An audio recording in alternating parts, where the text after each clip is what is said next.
बाकी हरी भरी वादी में घनश्याम और उसका भाई कृष्ण मोहन का टूरिज्म का बहुत अच्छा बिजनेस था।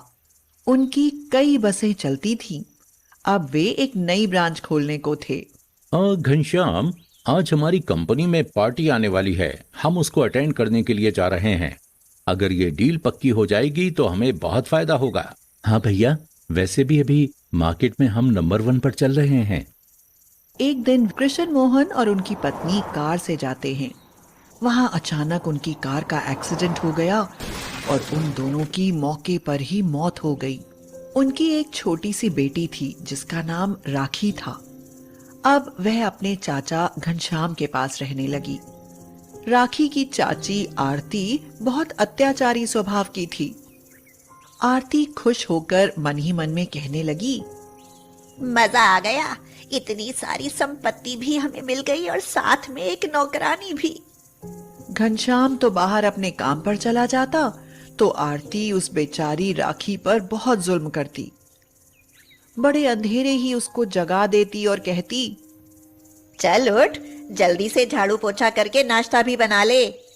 राखी अभी छोटी थी, वह अच्छा नाश्ता नहीं बना पाती तो आरती उसकी खूब पिटाई लगाती और उससे कहती, केवल बैठे बैठे खाने भर की है। हाँ, हमने क्या तेरा ठेका लिया हुआ है? कोई बढ़िया चीज खाने के लिए आती तो वह अपनी बेटी रोली को दे देती और कहती, लो बेटी रोली, सेब खा लो, तुम तो बहुत दुबली होती जा रही हो। राखी यह सब देखकर ललचाती और कहती, चाची, मुझको भी दे दो थोड़ा सा। चल हट, हाँ, इतना फालतू नहीं भरा पड़ा है हमारे यहाँ। हाँ, तो फिर मैं कोई काम नहीं करूंगी। इस बात पर आरती ने उसकी बहुत पिटाई लगाई। उसी समय घनश्याम आ गया। उसने यह देखा तो कहा, अरे, उस बेचारी बच्ची को क्यों मारती हो? तुम्हें शर्म नहीं आती? उसकी कितनी बड़ी संपत्ति हम लोग लिए बैठे हैं। भगवान से डरो। जाओ जाओ, तुम डरो भगवान से। अगर यह यहाँ रहेगी तो मैं इस घर में नहीं रहूंगी, नहीं तो तुम चुप बैठो। हाँ। घनश्याम परेशान होकर वहां से चला गया, लेकिन आरती तो अब राखी से चिढ़ गई थी। उसने राखी से कहा, देख अब मैं तेरा क्या हाल करती हूँ, नहीं तो जब तक तू यहाँ रहेगी ना, यह तेरा चाचा रोज मुझसे लड़ाई किया करेगा। आरती डरने लगी थी कि कहीं ऐसा ना हो कि घनश्याम राखी की संपत्ति उसको दे दे। वह बहुत लालची थी, इसलिए दिन रात तरकीब लगाने लगी। एक दिन एक बाजीगर खेल दिखाने आया। उसने कहा, मुझे एक बच्चे की तलाश है जो मेरे साथ काम कर सके। आरती ने उस बाजीगर से राखी का सौदा कर लिया। आरती बोली, मैं 2 लाख रुपए लूंगी, तुम इसे हमेशा के लिए यहाँ से लेकर चले जाना, आसपास नजर भी मत आना। बाजीगर ने कहा, ठीक है, मैं इसे लेकर मुंबई चला जाऊंगा। अब आरती सोचने लगी कि राखी को वह बाजीगर के हाथों किस प्रकार सौंपे। उसको यह मौका भी मिल गया। शहर में मेला लगता था। आरती राखी से बोली, चल राखी, तुझे मेला दिखाने ले चलूं। चाची, आपने तो मुझे कभी कुछ नहीं दिखाया, आज मुझे मेला दिखाओगी? हाँ, तू क्या मेरी बेटी नहीं है? अब मैं तुझे खूब प्यार करूंगी। वह राखी को लेकर मेले में गई। वहां उसको खूब मिठाइयां खिलाई और झूले पर भी बिठाया। राखी झूला झूलने लगी तो आरती वहां से गायब हो गई। असल में उसने तमाशा दिखाने वाले को 2 लाख रुपए लेकर राखी को उसे बेच दिया था। झूले से जैसे ही राखी उतरी, बाजीगर ने उससे कहा, चलो, तुम्हारी चाची ने तुमको बुलाया है। बाजीगर उसको अपने साथ मुंबई ले गया। तेरी चाची ने तुझको 2 लाख रुपए में मुझको बेच दिया है। अब तू करतब सीख। यह सुनकर तो राखी रोने लगी। मुझे रस्सी पर चढ़ने से डर लगता है, मुझे चोट लग जाएगी, मैं नहीं कर सकूंगी। इस बात पर बाजीगर ने उसकी बहुत पिटाई लगाई और कहा, अरे, मैंने भरपूर रुपए दिए हैं, अब तू मेरी गुलाम है। तुझे मेरे अनुसार काम करना पड़ेगा, नहीं तो मैं तेरी चमड़ी उधेड़ दूंगा। पिटाई के डर से अब राखी करतब सीखने लगी। करतब करते करते कई बार उसको चोट भी लग जाती। फिर वह अपने माँ बाप को याद करके रोती रहती। हे भगवान, मेरा इससे पीछा कब छूटेगा।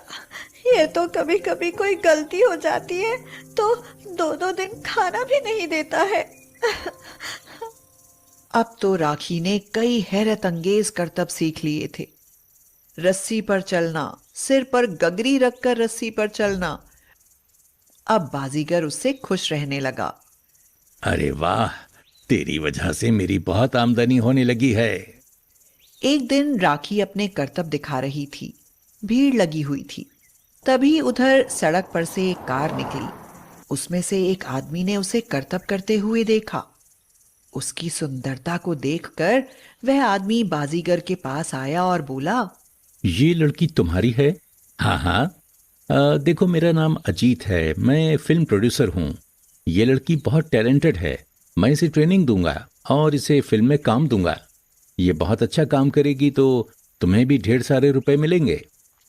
बाजीगर खुश हो गया और बोला, अरे ये तो मेरी बहुत खुशकिस्मती है, आप इसको ले जाओ, भला मुझे और क्या चाहिए, मैं गरीब आदमी हूँ, मुझको भी 4 पैसे मिलेंगे। प्रोड्यूसर अजीत के कोई बच्चा नहीं था। इतनी प्यारी बच्ची को वह गोद लेना चाहता था। उसने बाजीगर को पैसे देकर उस लड़की को गोद ले लिया। अब तो राखी के ठाठ हो गए। प्रोड्यूसर अजीत अपनी टीम से कहता है, अगला शूटिंग स्पॉट हमारा खूबसूरत प्लेस चंबा होगा। फिर शूटिंग के लिए जिस खूबसूरत जगह पर वे गए, उस जगह को देखकर राखी चौंक पड़ी। उसे वह जगह जानी पहचानी लगी। वह खुशी से बोली, अरे ये तो मेरा ही गांव है। यहाँ मेरे चाचा चाची रहते हैं। अरे, तो क्या तुम बाजीगर की बेटी नहीं थी? नहीं। अजीत आश्चर्य में रह गया। अच्छा, ये तो बहुत खुशी की बात है।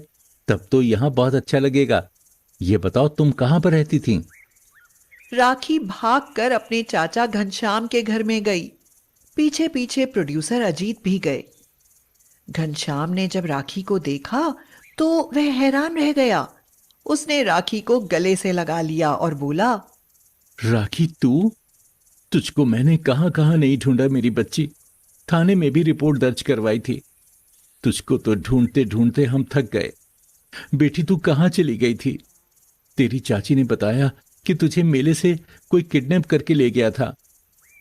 अजीत ने आगे बढ़कर अपना परिचय दिया और कहा, मैं फिल्म प्रोड्यूसर हूँ। तुम्हारी पत्नी ने इसको एक बाजीगर के हाथ में बेच दिया था। बाजीगर इसको करतब सिखा रहा था, तभी मेरी नजर इस पर पड़ गई। लड़की टैलेंटेड थी तो मैंने इसको गोद ले लिया है। क्या? यह सुनते ही घनश्याम तो जैसे आसमान से गिर पड़ा। वह आरती से बोला, तेरे कर्मों के कारण आज ये दशा है। इस बीच में घनश्याम को बहुत घाटा हो गया था। अब वे लोग बहुत गरीब हो चुके थे। आरती अब अपने कर्मों पर पछतावा कर रही थी। उसने देख लिया था कि एक अनाथ लड़की आज लाखों की दौलत से खेल रही है और वह खुद गरीब हो चुकी है।